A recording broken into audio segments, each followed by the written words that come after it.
Bon Jovi is on the Mount Rushmore of New Jersey musicians, correct? Yes. All right. With and Whitney, you are a resident musician, a music expert, and I did some research. Jerseyite. Okay.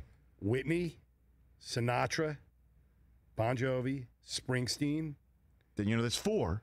You just said Springsteen with an inflection that somebody else is coming. You can only choose 4. It's Mount Rushmore. That's my round. That's mine. Whitney Houston is from New Jersey. Yeah. Where's she from? What town? I think what exit is Whitney from? She was up near me because she went to Mount St. Dominic, which was a school that was right near me. Okay. Mike's got an interesting Whitney story that we've never heard before, Rich. What? We used to have dances between the school that I went to, Seton Hall Prep, and her school. Yes. And I beat her my group beat her in a lip sync contest. So hold on a second. So she was like doing a thing with stop. She was a singer. This is years ago. Thank you. I did not know this. I did until this morning. When specifically, Mike? I don't remember. I'm old now. Like, it was back. I was a kid. I might have been a freshman. You just keep peeling away the layers. It's like an onion, right? Because she was born in Newark. Okay. I know. She went to school at Mount St. Dominic. So you, Mike Del Tufo, on planet Earth, yes, have been in a lip sync contest with a group of people. Yeah, she was. And in the group girls. of people she went to a was Whitney Houston. Yep. Do you think this is true? I would say, look, no one likes to call Mike a liar more than me. Okay? But I'm not saying he's making this up. As you know, there are false memories that we have. That's what I mean.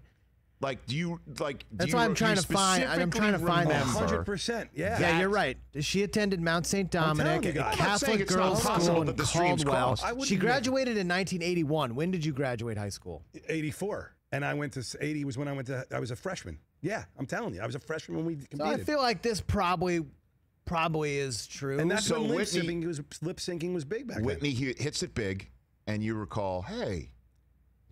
I actually saw her once. That was Whitney Houston. Yeah, my friend actually did, because we had it on videotape at one point. So on a camera. What was the song you beat them in? Do you remember that? I have no idea. Was it Video Killed the Radio Star? No, I'm just trying to. I don't even remember. I mean, it was before our U2 lip sync days. But she was. I remember she was with a bunch of girls that competed. We were at a dance. That's what we did. Could you imagine your Whitney Houston, who I imagine had to have had that God-given talent from the minute that she opened her mouth, right? You would assume. Yeah. And that she's in a lip sync. So the top 10 songs of 1981. It was more of a talent contest. We lip synced. I don't know. I don't remember exactly what they did. Like lip sync would be easier to like bring that in, right? Because it's a lip sync. I don't remember. But a talent contest. We did that. So the top songs in 1981: Betty Davis Eyes, Endless Love, Lady, Jesse's Girl, I Love a Rainy Night, 9 to 5. Any of these ring a bell? No. So I don't remember.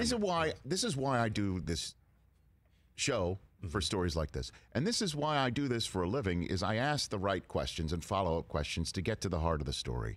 So it wasn't a lip sync contest. It was a talent contest. Yeah, I mean, so you lip syncing any of those songs, you're saying beat out Whitney Houston being actually talented? Yes. Whatever that group. They didn't sing. Now that changes the story, doesn't it, TJ? Now it changes the believability factor. I won't say it changes the believability, but it changes the whole scope of the story. Like, anyone can beat someone in that lip sync, but you beat Whitney Houston in a talent contest? That's impressive.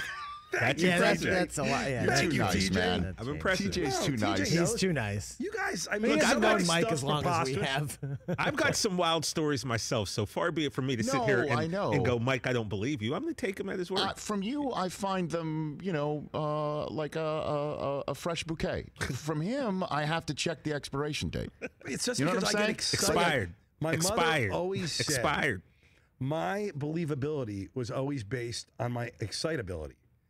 I get excited when I tell a story, and it makes me sound like I'm lying. My mother always, rest in peace, used to say it to me all the time. She's like, you just get excited. I get excited. Rich, you know me. You've known me 18 years now. Yes. I'm an excited, like I get, when I tell one a story. One of the many reasons why we love you. Yeah, and then that makes me flub around sometime. Right, and say when you want me to listen to something, saying, watch this. But that means I'm when you want me to watch something, you go, listen. Exactly. Right. That's how you know I'm definitely telling the truth when I do that, because that's my excitability. Look, I'm not going to lie. I know. I say that all the time. So, that's by the way, that was beautiful. That was like almost poetry. That's like, they once upon a time, Michael Kay will remember this. Somebody once made a book they took Phil Rizzuto's words verbatim and put them into poetic form. It's called The Verse of P.F. Rizzuto. It's a book that I had, and you can still get. I would love to get it because it, like there was like they would write about, they would just take him talking about wanting to go home and beat the traffic on the George Washington Bridge and put it into like poetry, and you'd read it and it would be poignant. You saying that your excitability undercuts your believability actually kind of hit me to the core right there. I think that's true. And it that makes might me be the think- most true thing you've ever said. I know, and it's either something of you finding yourself, or you had Chinese food last night and that came out of a cookie. And again, I don't know what to believe. So back to the New Because you Jersey. said it so excitably. Next, You know back what to I'm the New saying? Jersey All artists. comes full So circle. it's Whitney, All Sinatra, full circle. Bon Jovi, and Springsteen. Those are the four. Those are the four. Bottom for me. How do you beat that? You can't beat that.